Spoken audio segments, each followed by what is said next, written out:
Hi friends, I hope everybody is doing great. As you know, last week I celebrated 100 videos, and I just want to thank all of you for your support and your love and your friendship. I ask you please to continue to share my videos and to like them. And not everybody can, produce Torah videos, but you can share them, and it's a very big mitzvah to do so, to spread the light, to share the light. So keep that in mind, and again, I thank you very much. Want to move into this week's parasha, Shalach. In the past, I've written in many of my articles that the blank page, the white page for a writer is terrifying. No matter how many articles a writer has written before, none of those pages, none of those bylines, none of those published pieces come to rally around you and give you support and say, you can do it, you can do it. The only thing that confronts a writer when he's starting a new article is that white blank page. And we know that all spaces, all emptiness, all vacuums cry and called to be filled. Now there's a choice. What will fill the vacuum? When a writer is looking at the computer screen or at that paper that's completely empty now, is it the voice of God that is calling you and saying you can do it, or is the devil, the Satan, filling that space? The Satan telling you, you can't do it, you don't know how to write, just give up now, you're wasting your time. It's a terrifying feeling. I think that all artists have that same anxiety, whether you're a painter or other, the blank canvas. It's really quite scary, and you don't know if you have inside of you that talent, that capability, what it takes. Never mind just to fill the page. Anybody could take, an inkwell and pour it on a page and it's filled. But has the talent and the ability to write something meaningful that can connect with a reader, that can paint something that can connect with a viewer. And we have those fears for one reason alone, is that we have no faith in Hashem. Hashem gives us our talents in life. He fills the pages. He's the painter of the canvas. He's the writer of the words. We are all just instruments. I've said in the past that I don't even care anymore about the blank page because I've gotten over that fear. And I only got over it not because I've written thousands of articles that proved to be successful. I got over that fear when I realized that it was never me at all. That I was dipping my quill in God's soul. And then the words flowed, if they were meant to. So now, when I'm at the computer, clack, clack, clack, clack, clack, if I have to delete, I have to restart everything again, whatever it is, doesn't even matter because I am in charge only of the process of the final results. Hashem is in charge. But it's human nature to fear change, to fear the unknown, to fear the empty spaces. What am I going to do with all that? Do I have what it takes? That's precisely what happened in this week's parasha, Shalach. God told Moses, send men to survey and spy on the land that God promised to give the Jewish people, a land that he said was flowing with milk and honey. He told Moses, send spies. Maybe the people will be pacified, because the people were terrorized. They were afraid of the unknown.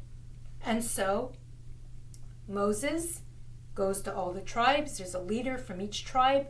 12 spies go into the promised land to spy it out. They come back, and their report is not so good. 10 out of the 12 tribes report that the people there are so huge, they're like giants, and we ourselves, we perceived ourselves in comparison to be grasshoppers. But not only that, they too perceived us to be grasshoppers. Talk about projecting. They didn't go around interviewing, how do you size us up? Projection, the mind taking over the matter, the fear displacing faith. There were only 2 spies, Caleb and Joshua, who said that it's a beautiful land. We can overtake them. We can do it. Hashem is with us. Have the faith. Have the courage. We can conquer the people that are now dwelling in the land and make it our own. No one wanted to listen to them. They were almost stoned to death, almost killed, because people wanted to hone in and tap into and only listen to the fear factor. Will be swallowed up alive. They were so terrified of the blank slate, the unknown. What are we going to do with this land?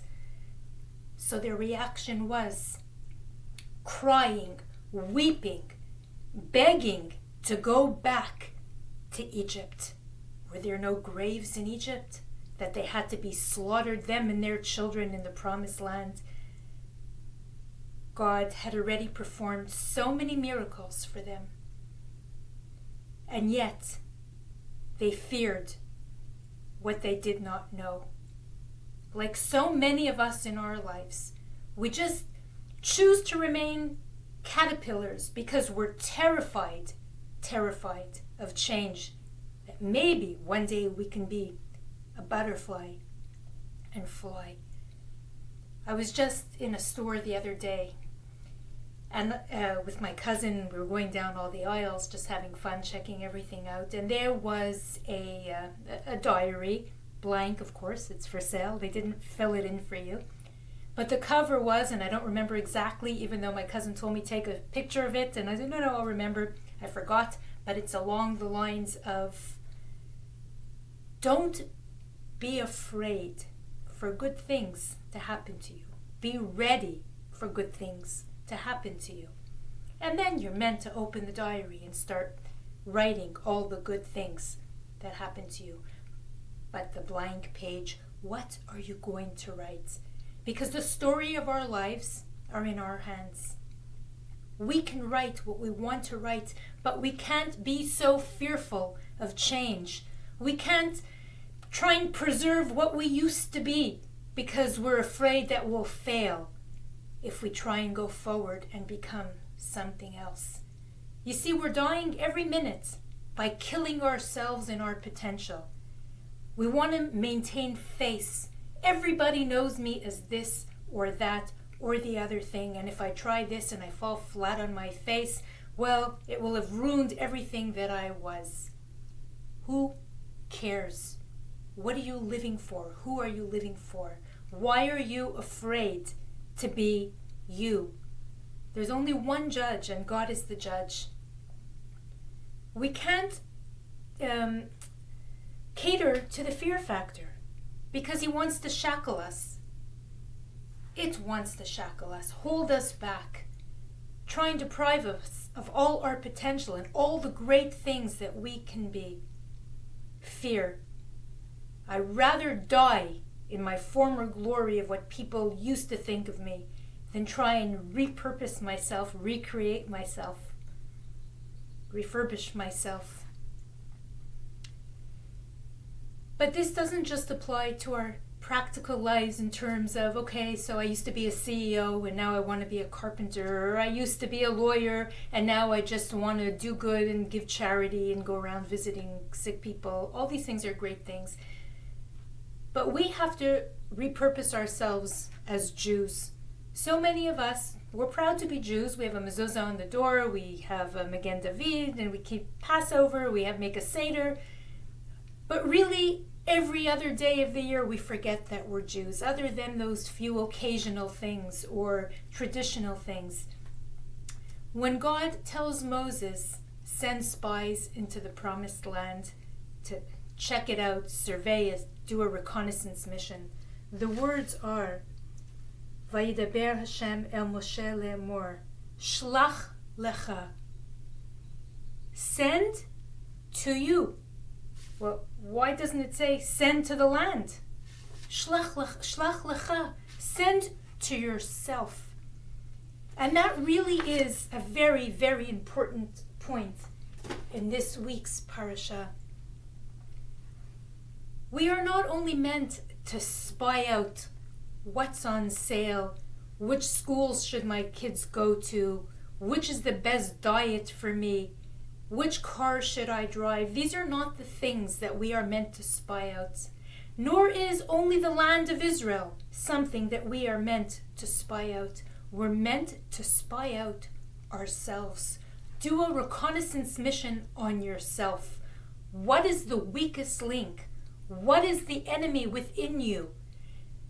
We're supposed to look inward and clean shop, clean house, make room for Hashem and for His Torah. The fear factor will always keep us grounded. Clinging to Hashem, doing the mitzvot, all that will give us flight. You know, we try so hard to fit into the whole world when really as a nation, we are meant to stand out. As individuals, we are meant to stand out. But what do you stand for? When you do that reconnaissance mission on yourself, a mission of self-discovery, what do you do with all the things that you find? Are you keeping kosher the way that you should? Are you keeping kosher at all? Are you keeping Shabbat a little bit? Are you keeping Shabbat not at all? Are you involved in Torah study, or are you watching Netflix day and night? There's so much inside of us that needs to be fixed. The enemy is within. What was the punishment of the Jews who were crying and screaming and kicking that they didn't want to go to the promised land and they wanted to retreat to Egypt? What was the punishment? Because really God had enough of them and He was ready to annihilate them, obliterate them, and make a new nation for Moses to lead. And Moses, again, he pleaded on our behalf. But what was their punishment?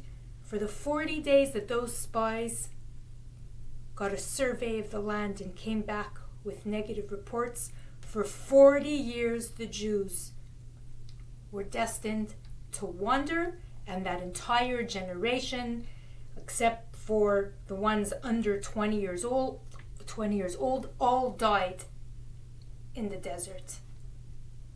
That is so perfectly symbolic, because when we are afraid to move forward and to take chances and to have faith and to kill off the fear, then we will all die in our own parched, dry deserts, clinging to some oasis, and it will never come.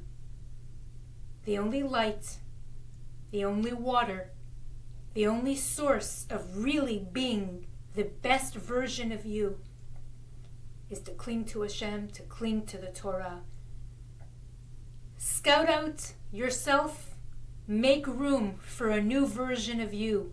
Plant, grow, cut out all the weeds.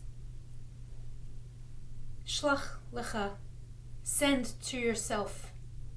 And when you get that report first thing on the desk Monday morning, really think what you're going to do with it and how your life is going to change from that point forward. Shabbat Shalom.